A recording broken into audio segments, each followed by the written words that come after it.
So I asked in my stories yesterday how many of you criticize yourselves when you fall off the wagon with your self-care goals, and most of you said all of the time. And some of you said sometimes. And you guys, we need to do something about this. We cannot be talking to ourselves like we're our own worst enemy. And listen, I'm not actually in shock because I used to do this all the time. This was like my default way of being. I was so mean to myself for so long, especially when I was a teenager. And there was even a point where I literally hated myself. Like I literally felt hatred and even sometimes disgust.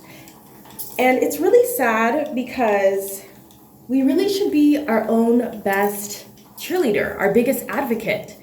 And especially if you're somebody that grew up with not good voices around you, like your original voices and influences, if they weren't as kind, that's probably where you got it from. But just think about the fact that if you're continuing to be harsh and mean to yourself as an adult, you're perpetuating that like cycle of meanness. And on top of that, it's almost like when you're speaking mean to yourself or you're being critical or judgmental or you're shaming yourself, it's almost like you're participating in your own oppression. We can't have that.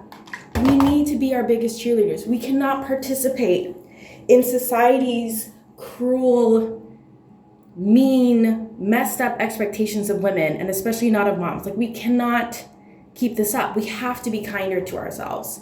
And so, as somebody who used to be really mean to myself, I just want to say that it is possible. Like, it's possible to look at yourself in the mirror and be like, girl, you are doing such a good job. Like the way I speak to myself now is night and day compared to how I used to be. And I think it's just like every day taking the time, and I know you're gonna hate me for saying this, but like pen and paper, writing down what I need to be told in that moment. Like some days I'll write down like, girl, you are a badass motherfucker.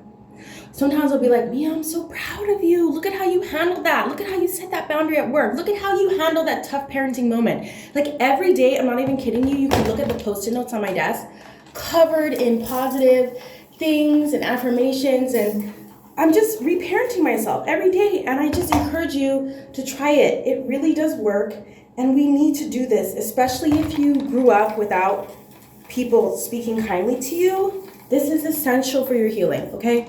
I love you. You're doing way better than you think, and I want you to practice being nicer to yourself.